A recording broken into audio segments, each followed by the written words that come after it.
تېره شپه شاوخوا 7 بجې د کابل ښار څلورمې حوزې اړوند تایمني سیمه کې اختطاف کوونکو یو تن ملي سوداګر تښتوه چې امنیتي ځواکونو له خبرېدو سره سم د هغوی په وړاندې چټک غبرګون وښود. د یاد سوداګر د آزادولو لپاره د امنیتي ځواکونو او سړي تښتونکو ترمنځ نښته رامنځته شوه چې پایله کې 4 تنه اختطاف کوونکي ووژل شول او سوداګر روغ رمټ وژغورل شو.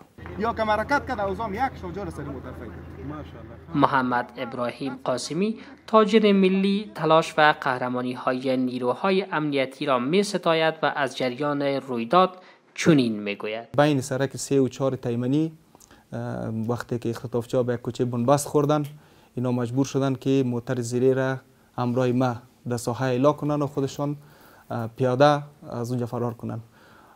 ولی مجاهدین قهرمان قماندانی امنی کابل از قبل ساحه را مسدود کرده بودند. اونا موفق به فرار شدن نتونستند.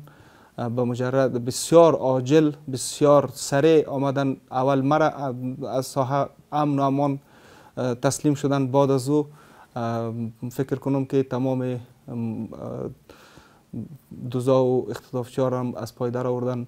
دیگه یک قهرمانی بزرگ بود که واقعیت مجاهدین امارت اسلامی در پیش چشم ما نشان داد. دیگه یک جهان تشکری میکنم از تمام مجاهدین امارت اسلامی و خصوصا قماندانی امنی کابل و وزارت داخله افغانستان که واقعا بعد از این که ما این صحنه را دیدیم یک امید برای ما پیدا شد، خصوصا برای طبقه تاجر و مردمی که کار میکنند.